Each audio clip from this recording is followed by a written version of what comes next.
the longest lasting dynasty in Scotland, the founding dynasty of Britain, the reason the United Kingdom was formed, the cause of the last pitched battle on British soil, and still the source of controversy to this day. The Stuarts have dominated not just Scottish but British history and influenced history further afield. But I bet that very few people know where it all started. And today, I'm going to take you to the very spot. And I think it'll surprise you. So if you're interested in the people, places and events in Scottish history, then click the subscribe button at the bottom right of the screen and ring the notification bell to be told when I upload new videos. In the meantime, let me tell you a story. The town of Paisley might not be so fashionable these days, but there was a time when the importance of this place was in no doubt. The abbey here is not only the burial place of a Stuart monarch, but the location of Bruce Fummey's graduation ceremony in 1984. People flocked from far and wide. But the person that we're here to see is more important still. Paisley Abbey was founded around 1163 by a guy called Walter Fitzalan. He was a knight from Brittany who'd come to Scotland in the service of David I. In fact, David gave him the job of being his High Steward. Effectively, he ran the royal household, not just for David, but for his successor, Malcolm IV, and his successor, William I. Then, not only was the job of king passed down David's line, but the job of High Steward was passed down Walter's family as well. They became the Stuarts. Here in the west, in Renfrewshire and Ayrshire, were their lands. And here they were buried.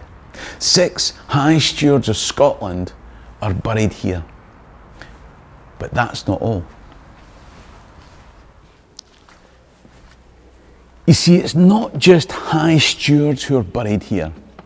This is a memorial tomb of Robert III of Scotland. Here lies the worst of kings and the most wretched of men. Now that's not my words.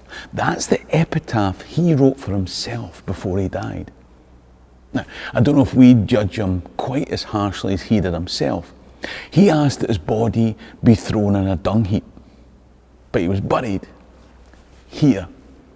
And Queen Victoria, when she visited, thought enough of him to provide him with this memorial tomb to replace the original. But Robert, his name was actually John, but that's another story. This guy isn't the reason that we're here. I brought you because of his granny, the Eve figure of the Stuart monarchy, and she is over here.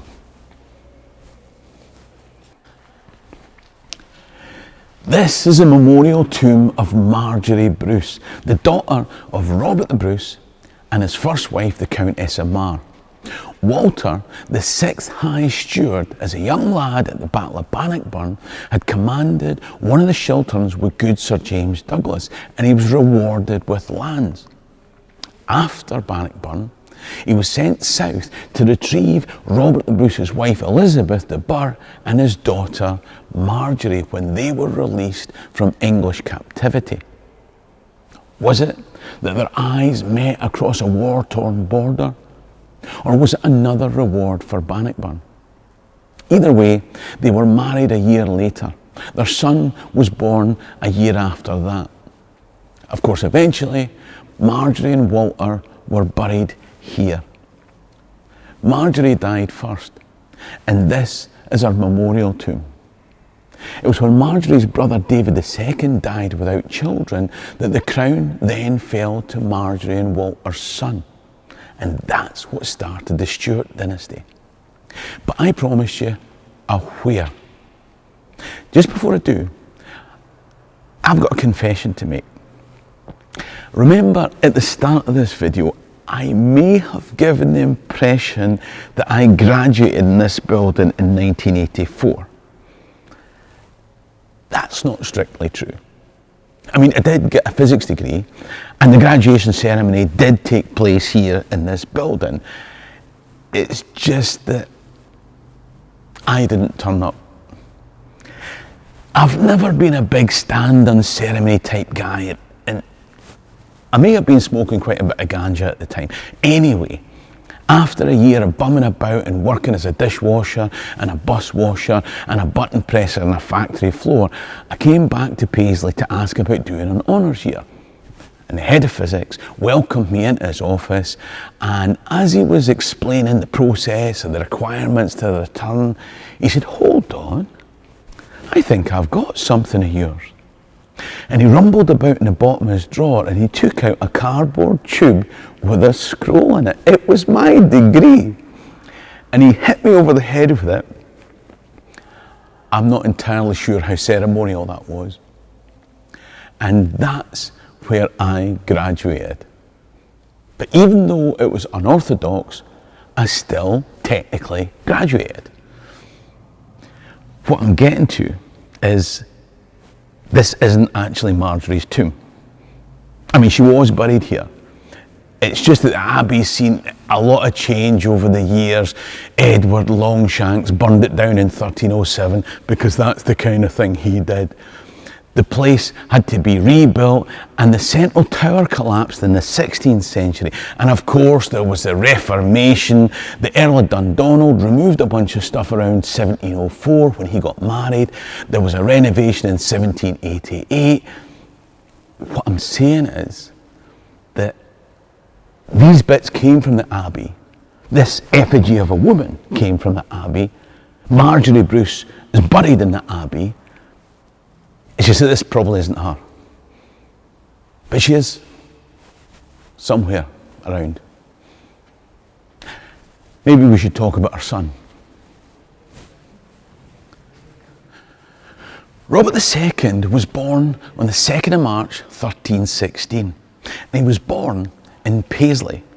Now, there's a bit of confusion about the exact details. The abbots here would say that he was born here. Others say that he was born at his mother's home at Renfrew Castle, and others still have a different story. Okay, so the story goes that Marjory is pretty heavily pregnant. Now, pregnant noblewomen then would normally be held in confinement, but she's travelling on horseback, maybe between here and Renfrew Castle. That might make some kind of sense. Anyway, she fell from the horse. Now, you've got to decide if this fall was what induced her labour and she was brought here, delivered and then died, whether she was taken to the castle and delivered and died, or whether the fall broke her neck and as she died, Robert Stuart was born by caesarean section on the spot. Or did none of that happen at all? I like the legend. Now, I know you think I'm in Paisley, but in fact, if all goes to plan, this video will upload on the day that I'm doing my live comedy show, Scotland Made the World, in Hobart, Tasmania. There are still shows down under in Sydney, Adelaide, Auckland, Christchurch and Dunedin, and both Brisbane and Wellington have added extra shows because we've already sold out. Woohoo! Then I'll be all over Scotland and next year Canada. So click the link top right or in the description below or www.brucefummey.co.uk for tickets and details. Here at what today is a nondescript spot next to a petrol station and a bus stop is a memorial. It marks the spot of where Marjory Bruce fell from her horse. If you believe the legend, it was on this spot that Marjory, in death, gave birth to Robert, the son of Walter the Steward and grandson to his namesake Robert the Bruce.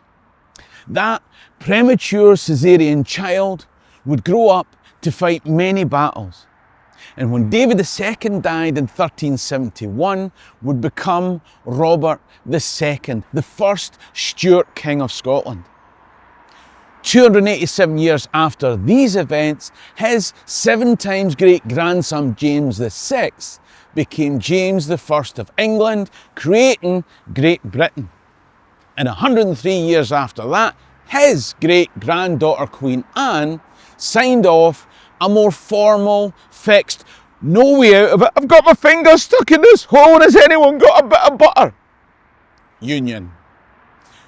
When she died 7 years later with no surviving children, the Hanoverians took over, but the Jacobites fought on for the Stuarts' right to sit on the throne.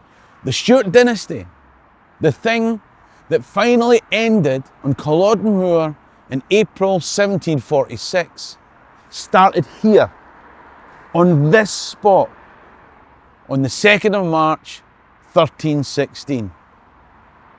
I've done lots more videos on the Stuart monarchs. You should watch them. Just click the link coming up on screen now. Support the channel by clicking top right to become a Patreon member, or buy me a coffee in the description below. In the meantime, Fummey and Doch is going to be llama alive. Sherry and Rasta.